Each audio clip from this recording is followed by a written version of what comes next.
So I told myself I was going to put a lot more effort into this channel in 2017, and lo and behold, I've just taken the Christmas decorations down. It's the 8th of January and I haven't posted any videos this year. So here's my December wrap up of last year.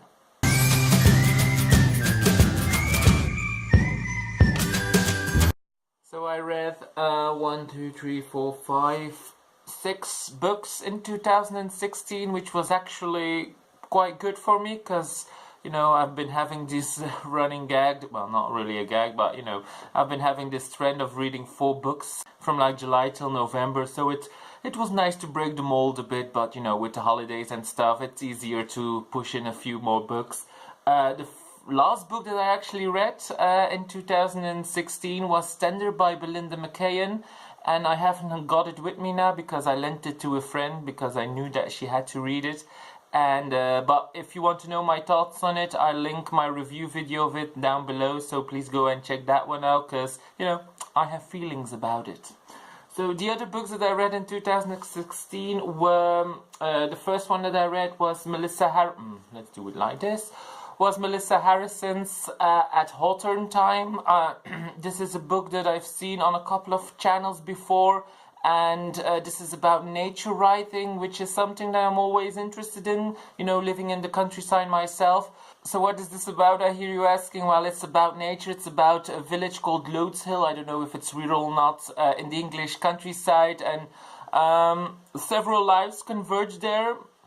It's about a boy who has grown up there, who has been born there, with a grandfather who is slowly going senile. It's about a couple who has moved there from London and wants to spend their life in the countryside after having spent their entire working lives just in the city, and you know, just wanting to get away a bit. It's also about some kind of vagabond, I think, who has been in prison and wants to connect with nature again, who goes through the countryside just walking and enjoying nature, and you know, picking up a bit of work on farms here and there.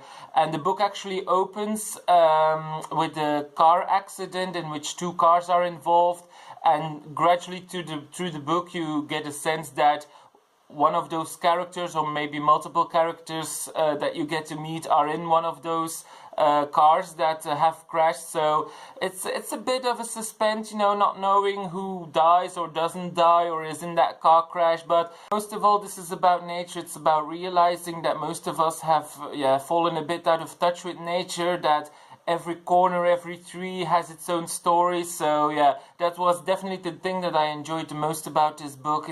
The next book that I read was a series of short stories, but technically I think this is a novel because it was long-listed, or shortlisted even, for the Man Booker Prize. No, they don't accept short story collections. So the novel that I read was David Szalay's All That Man Is, and it's exactly what it says on the tin. It's about all the things that man is. It's about masculinity in modern day Europe, and the 9 short stories, which are a bit interlinked but not all that much, so I don't really see it as a novel. It's about 9 different men in Europe. All of them are in a different stage of their life, and also important, all of them aren't at home during the time that this story takes place.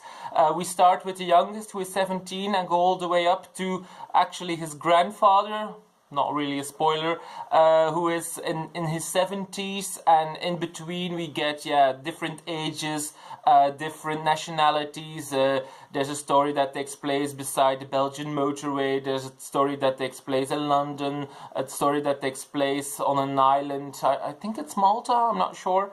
And you get to see what masculinity means, what it means to be a man in modern day Europe, like I said, what it, you know, I had a bit of, I don't know, I had a bit of dread with this book. It was a bit sad, I think. It was, if this represents what man is in Europe, I don't know. They all were a bit despondent, not really satisfied with the way they lived their life or had lived their lives, and it really made me feel sad. And I guess that there are a lot of people who are living lives that they don't want, and maybe it's a privilege to live a life that you're actually content with, but like I said, this made me sad for all these men in here who are clearly not happy with the way they were living. I hope that doesn't reflect the majority of men in modern day Europe, but if it does, then yeah, my heart breaks for them, I think. Then I have a really short novella by Peter Terin, which is called Het Antwoord, The Answer, which was a free gift on National Indie Bookstore Day, and I just gave this 1 star, didn't really like it, really hated it, didn't see the point of it, and yeah, that's all I've got to say about it.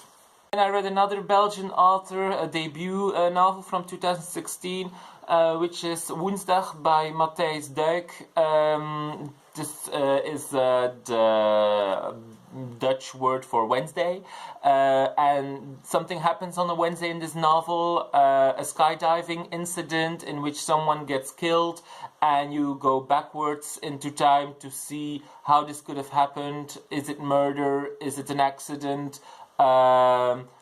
How are these people involved? The friends that surround them, how are they involved? So it's a bit of a thriller, but also a coming-of-age novel, which I really enjoyed. I always like to discover a new Belgian debut, although I haven't read that much Belgian authors in 2016, which is quite a shame. I read more British and American authors than Belgian authors. Yeah, I don't know why. Well, I do know why, but you know, I blame BookTube. No, I don't. Well, I do. Maybe. Oh, so yeah, 4 stars. Who knows? Maybe it will translate it into English one day. And then the final book that I read was one for my real-life book club, and that was Purity by Jonathan Franzen. And I have to say, I really enjoyed the corrections. I really enjoyed Freedom by him. I did not enjoy this one. I don't know what it is. Maybe with becoming older, I'm not that enthralled by Jonathan Franzen's very elaborate writing style anymore. I don't know, but this is about, yeah, for those who don't know, this is about Pip, who is actually called Purity, which is the English title, of course, who has a very secretive mother, and she wants to know who her father is, but her mother doesn't want to tell her. And then we get a whole story about some Edward Snowden kind of type, Andreas Wolf, who is a German, who we also get his backstory into 1980s Berlin, which is the kind of trend in my reading this year, but I'll talk about that more in my reading year wrap-up, which I also have to do. Yeah, I didn't really enjoy that one. I found it far too elaborate, far too, I don't know, it went out on tangents that I didn't care about, and yeah, not a good book club pick for me, and actually I don't think that anybody gave it more than 3 stars in the book club, so maybe that said something, maybe not. Yeah, like I said, didn't really enjoy this one. Those were the 6 books that I read in December. Of course, like I said, if you want to hear my thoughts about Tender, please go check out that video. I hope you enjoyed this video. If you have any comments or thoughts on the books that I just talked about, please leave them down below. I'd love to talk about them with you. And I'll see you in my next video for my 2016 reading wrap-up, and yeah, my favorite books, which I still have to decide what they were. Oh boy. Oh well, bye.